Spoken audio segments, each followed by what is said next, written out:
Welcome to Voices of the North, a podcast for politically curious minds, presented by Grassroots in Action, a nonprofit based out of North Minneapolis. Our goal is to examine the real-life struggles of underserved communities and connect those issues to political action, historical events, and solutions that work. On this episode, we're in studio with Executive Director of Grassroots in Action, Artiste Mayfield, and special guest, Minnesota's Attorney General, Keith Ellison, here to talk about his path to becoming the leader he is today, the importance of voting, and the movement to restore voting rights to people with felony convictions. I'm John Scarr, and this is Voices of the North. Hey, Keith, Artiste, how's winter treating you? It's keeping me warm. Treating me great. I feel great about this great winter. I got my winter coat on. Yeah, I'm practicing embracing winter instead of enduring it. Leaning in. Yeah. Actually, winter keeps me warm. I'm going to use that one in my own brain. Cool. So right off the bat, just to put Keith on the spot, Artiste, you and Keith go a ways back. Do you have any funny stories about him? There's no funny stories about Keith. No, I'm just kidding. So I do remember this. When I first met Keith, we were at an event and I got up and spoke. When I came off the podium, Keith came over and said, "Hey, that was a good job. You need to come intern at my office." And I said, "Oh, okay." So the lady came up to me and she said, "Did you know who that was?" I said, "No." She said, "That's the congressman, Keith Ellison." I said, "I didn't know." She said, "He shakes hands with Obama." I said, "Really?" She said, "Yes." And the next day I was at his office to do an interview to be an intern at the congressman's office. So, yeah, that's how I met Keith. You impressed me, though. I mean, you gave a heck of a speech. You were the keynote speaker for the graduation at Aon. Yeah. And so I was like, wow, I got to meet her. And so that was just the funny moment about Keith with me, because I didn't know who he was. I wasn't familiar with politics. I wasn't familiar with politicians, anything, because I'm just coming out of prison and I'm just getting my feet wet. I'm going to say wet because I didn't know anything. So on the subject of not knowing Keith, I went around and asked a handful of people what the Attorney General actually does. This is what they said. Uh-oh. What does the Attorney General do? I'm not sure. I don't know. Attorney General, I don't know. He's like a big overseer of laws and policy in Minnesota. That would be my guess. So, Keith, what does the Attorney General actually do? And explain it like I'm 5. Well, the Attorney General is the people's lawyer. So we're Minnesotans.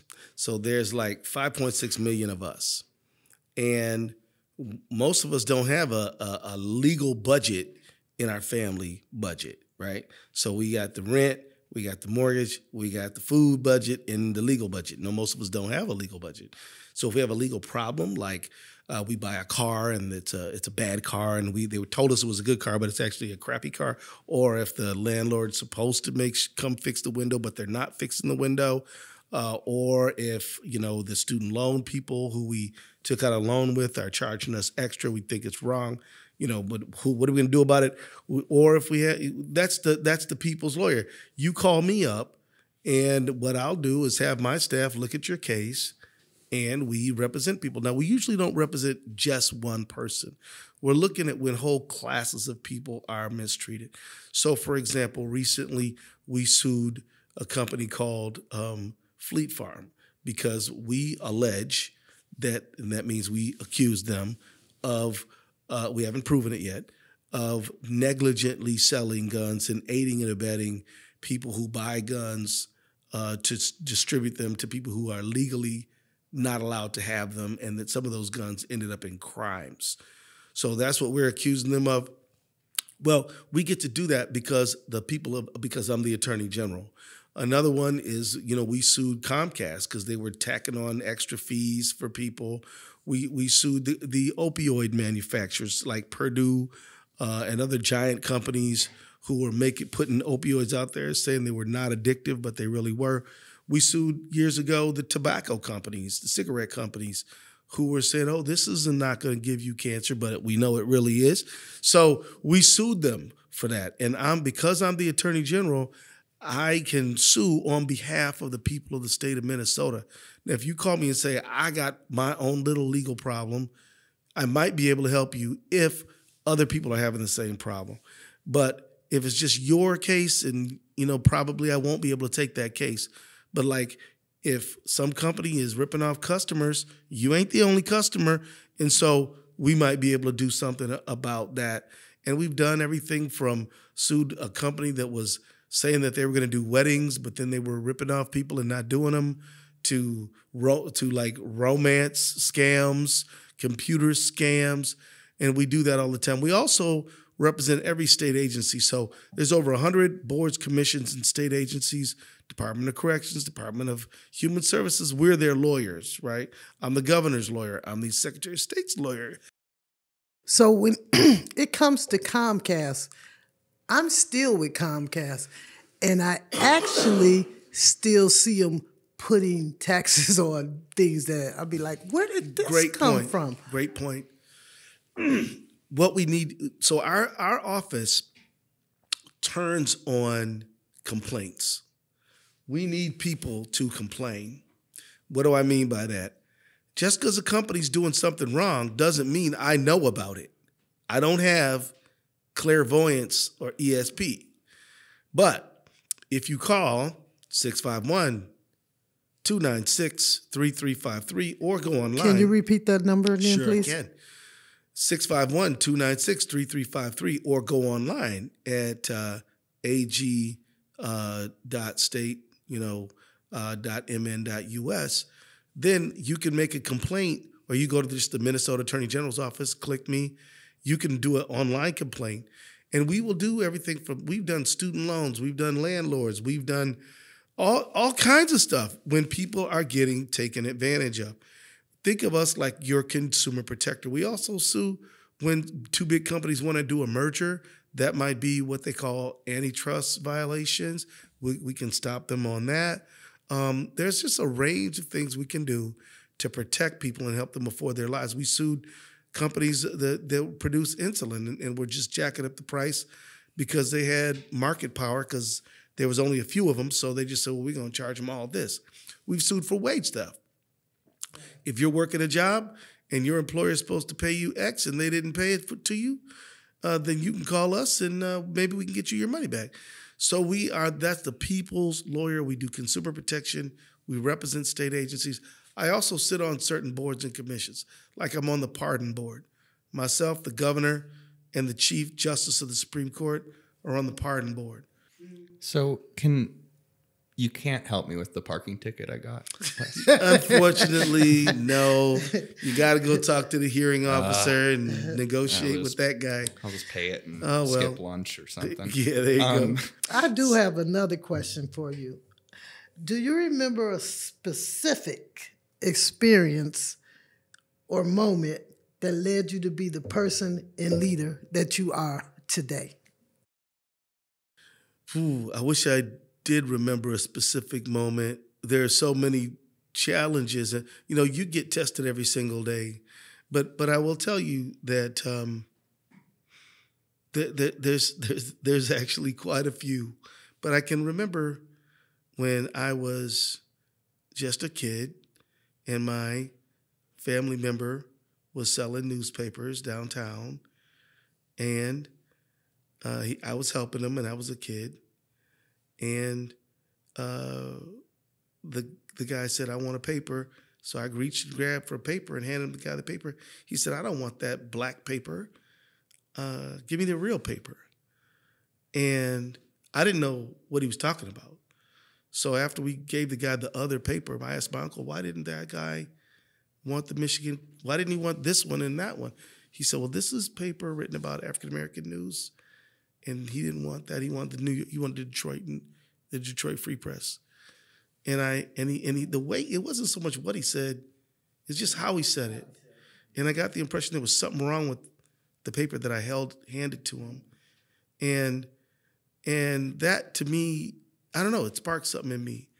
I might have been 6, I might have been 7, and it just made me kind of feel like not everybody is viewed as legitimate, you know? Right. And right now, it's still the same way. So. Yeah. So that got me on a trajectory of reading. That got me on I started asking questions. And, again, I'm a very lucky person because I had 2 parents who demanded that me and my brothers go to school and get our homework done.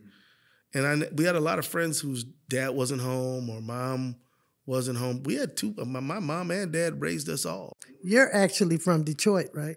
I was born and raised in Detroit. I was born in Detroit. I tell you that all the time. I was in Harper Hospital. Harper Hospital. On the east side, yeah. Well, I know Harper because my brother Leonard is a doctor in Detroit. Wow. And he works at Harper Hospital. Really? And Henry Ford Hospital. That's amazing. Yeah, the world is like that big. Yeah. But I mean, I had people encouraging me, and and sometimes I felt that was a rare thing because, a lot of my friends, I'd be like, well, is your dad coming home? No, my dad don't live here. He lives in Miami. Mm-hmm. That was a common thing in my neighborhood.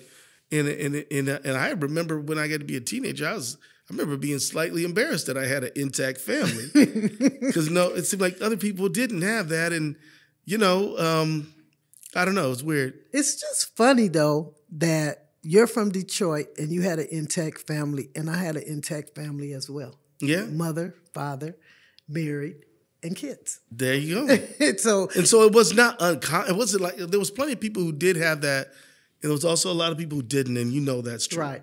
And so, all those people in Detroit, everybody I knew in Detroit, their mom or their grandmom were all from the Deep South, Is that your situation?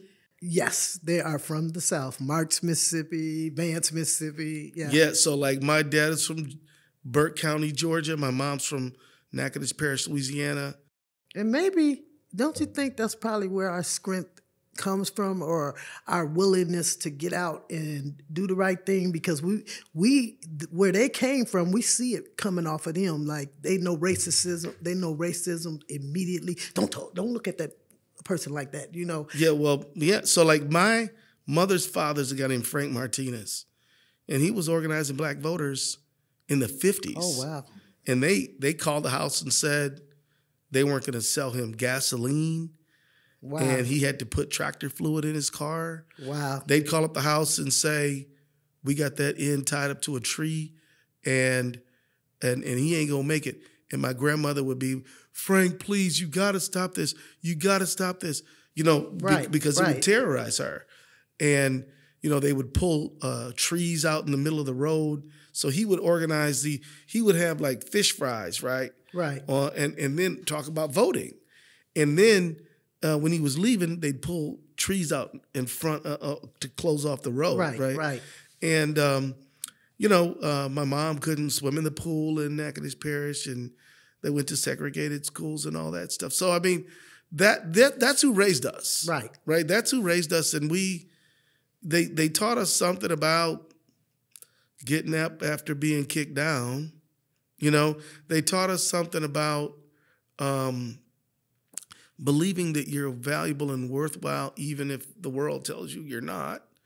You know what I mean? And so these are the lessons that inspire us, right? Right. Yeah. Yeah. I'm not crying.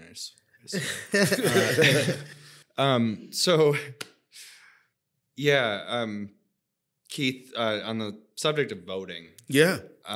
You're an elected official. You rely on reaching potential voters. True indeed. Motivating them to get out to the polls. Sure. But back to the basic, why is it so important for folks to vote? Thank you for this question. Let me put it like this. You should only vote if you want to have something to do with what happens to you. If you're willing to let someone else who doesn't know you or care about you or have your interest in heart to make all the decisions for you, which you must obey, then maybe you shouldn't vote. I'm like, oh, I don't really want to have a say-so in whether I get a fair wage or not. Oh, I don't really care if I have a say-so in whether this is a polluted community or a clean one. I don't really have any views about whether I can afford my health care or my kids go to a good school. Well, maybe voting's not for you. But if you have any interest in having an impact on what happens to you, you should vote. Now, everybody has an interest in having some control over their lives. And so that's where voting comes in. Voting is critical because we live in a democratic society and it is driven by voting and participation. Not only voting, there's a lot of ways to make society change by other than voting. You can write a play, you can make a movie. Think about music. Marvin Gaye, another Detroiter, shook the world with a song. But voting is one way where you don't have to have any musical talent. You don't have to have a big title. You have the right to vote, and you can impact society by doing so. Now, some people think, well, my one vote doesn't count. Well, to that I say, well, your vote is your voice. Let your voice be heard. Put your contribution in. Which raindrop caused the flood? All of them. I like that. That's amazing. Yeah. All of them. Yeah. So you need to participate. We need to hear your voice. And let me tell you, even if your candidate doesn't win, you are making a big impression. I won my last election. I won my election before that. But enough people didn't vote for me that it made me, as the winner, think about what's on the mind of those other people. How can I help them see that I'm here for them too? So voting, even if your candidate doesn't win, sends a message to the person who did win that they better not just forget about you. Right. Oh, good. Yeah. That is good. Man. I like that. I can't do that. You have a long history of winning elections. What do you think works? What got voters to show up in 2022? Well, let me tell you, I'm a person who has benefited from the hard work of a lot of other people. I'm a grateful man. I am the beneficiary of a lot of hard work from a lot of folks. But I will tell you that there is a little bit of secret sauce. And I'll tell you, it's not going to be a secret after I tell you what it is. Give us that sauce. Yeah, well, here's the sauce. Engage people. Don't let people feel like getting their vote is just a transaction. Help them understand that it's a relationship. It's a relationship and it endures. And make sure people know that the power's in their hands, not mine. I can't do anything that I'm not empowered to do. And so if you consistently, if you reach out to people with the idea that if you want to lead people and represent them, then you have an obligation to engage them, then that's the key. But it is a fundamental. A fundamental is the relationship, the human connection, listening to others, making sure that people know that you care. You ever heard of this? People don't care what you know until they know that you care. You ever heard that? Well, I just did. yeah. People don't care what you know until they know that you care. So that's it. What do we need to do better, excuse me, to get more people to the polls? What's your criticism of the current approach? I think too many people have a transactional approach to an election. It's about the candidate, not about the people, right? Mm-hmm. Some folks know that oh, Ellison, wasn't he like the first black guy elected statewide? Wasn't he the first to? You never hear me bringing it up. I mean, I just brought it up, but you don't really hear me bringing it up much. Why not? Well, not because I'm not proud of who I am. I am proud of who I am. But because that fact is about me. So what? Congratulations, Ellison, whoop-de-doo. I want to talk about what's good for the people. So I don't go in a conversation talking about what I did. I talk about what you need, right? Right. And so we can't have a transactional relationship. We've got to have a meaningful relationship of trust, and you got to spend time and you got to show up. You got to spend time and you got to show up. Think about if you were in the hospital and then you got out.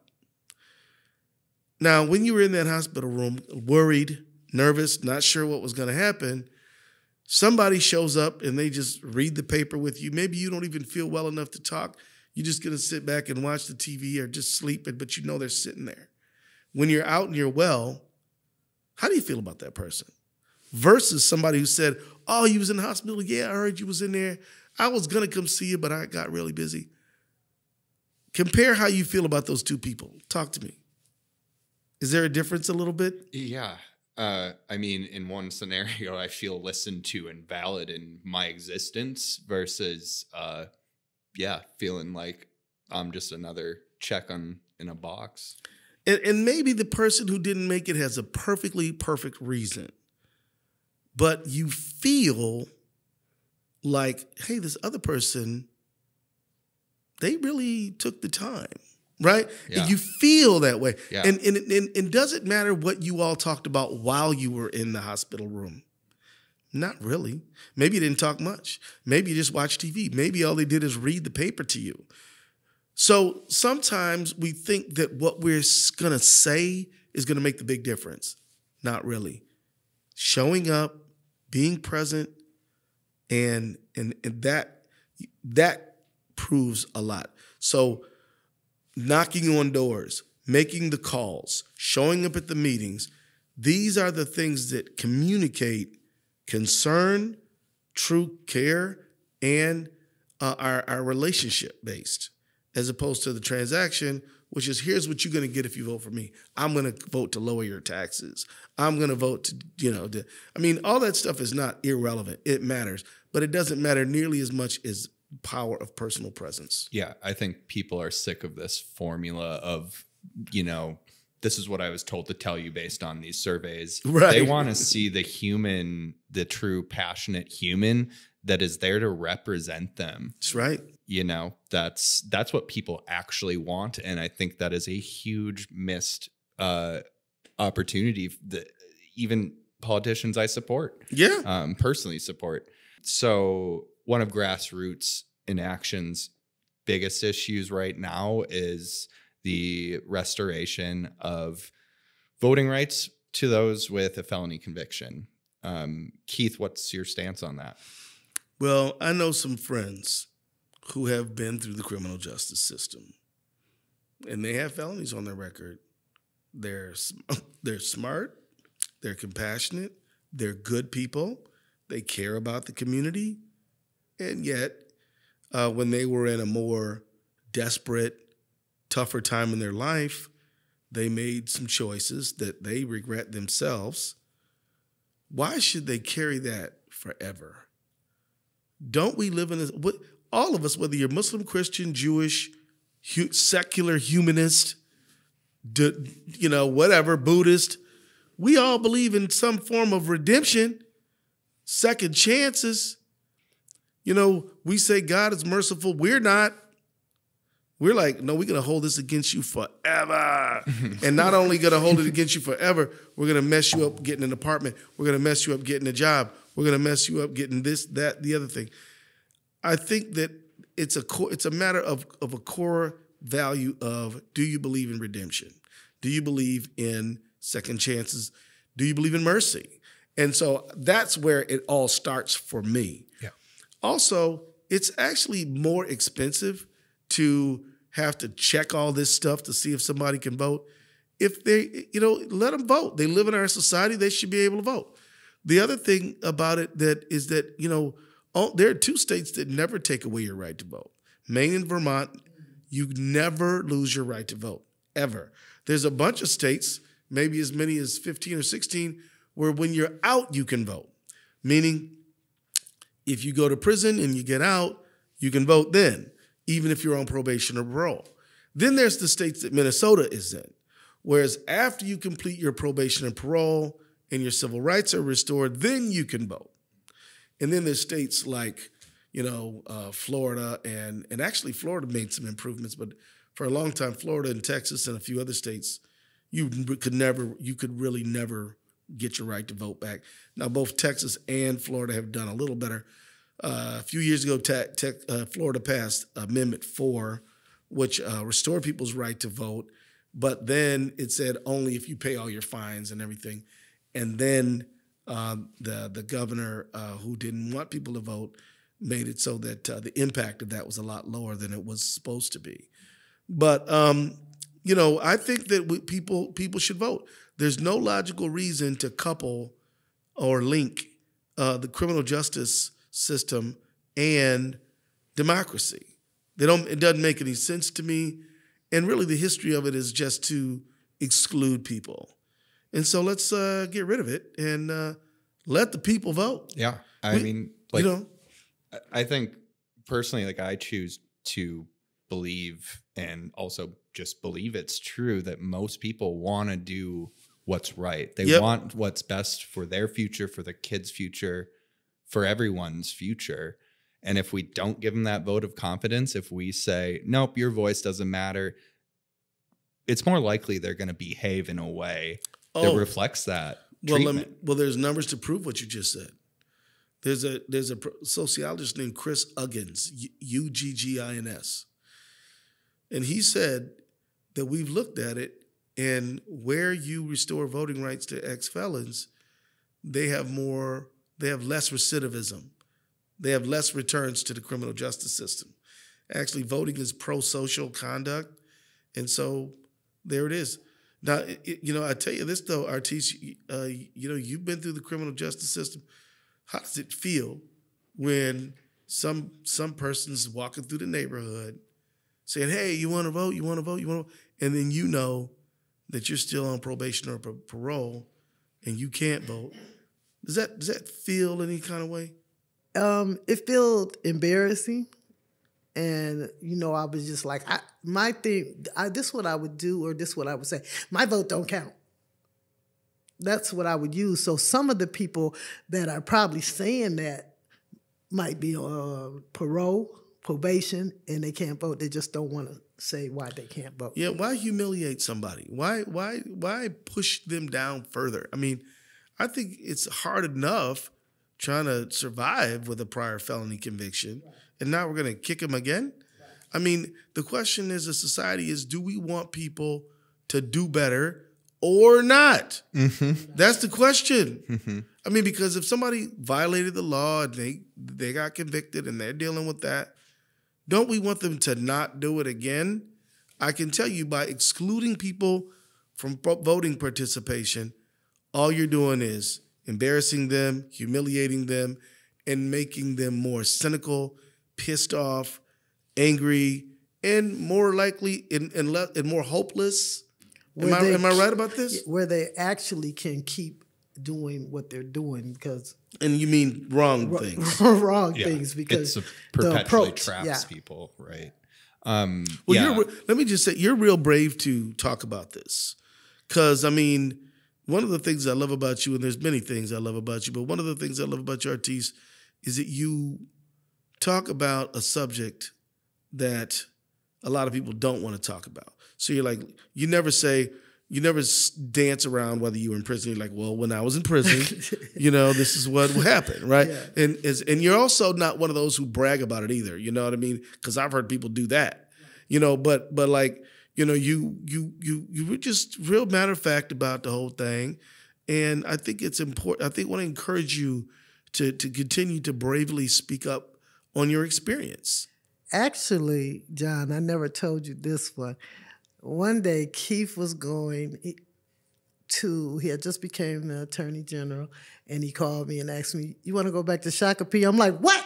Because I was visiting prisons. Okay. And I was like, he's like, "No, you can go into Shakopee with me." We went back to Shakopee. I went through the door, not through the back door, but through the front door, and we went to the cottage I was in. We went to the school where we went to school at. We toured the whole place. And when I was leaving, what really made me feel good is I used to be standing back there waving goodbye to my family. And at this time, I got to walk up out of there with the first African-American Attorney General. That was a lot to me. That meant a lot to me. That meant the change to me, and that boosted me up to keep moving forward. Yeah. And you gave a good speech that day. Oh yeah, and I gave a speech to the people that worked there, as well as some of the inmates. You sure did, and you inspired them. Yeah. Yeah, I want to echo that. Your directness and honesty with it is just refreshing. Mm-hmm. It's and it's a powerful story. It's like how many people walk the path you have and come out, with a mission and take action on that hope and that vision. So That's right, and a smile, yeah, in an optimistic disposition. I mean, that's one of the reasons why you, as the leader of Grassroots in Action, is important. Because we want the grassroots to know.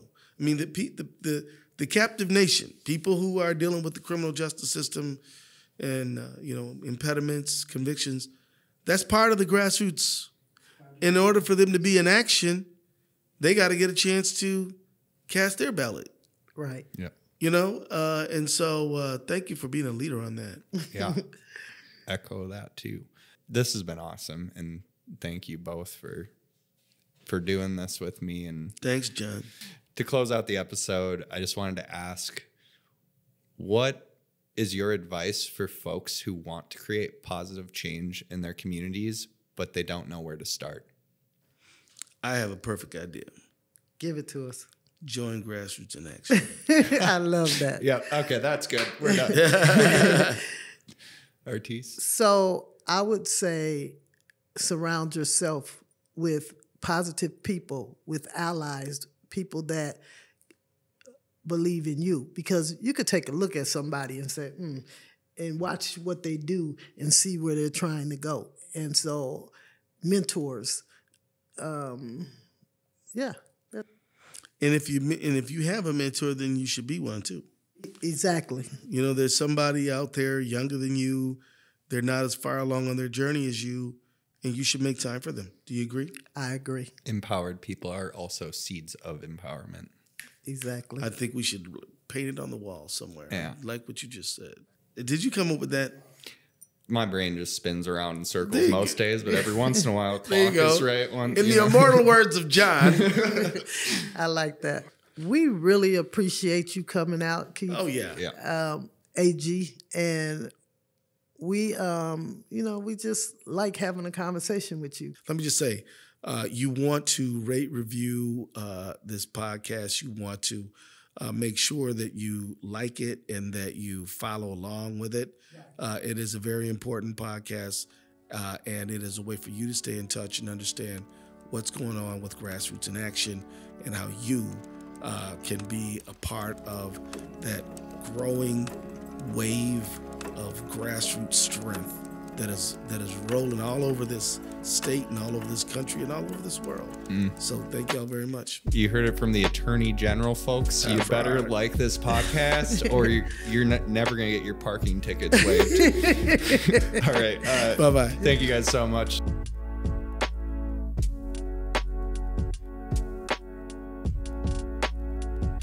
You can support us by visiting grassrootsinactionmn.org and click that donate button. Join our email list to stay updated, and leave a review of Voices of the North on your favorite podcast platform.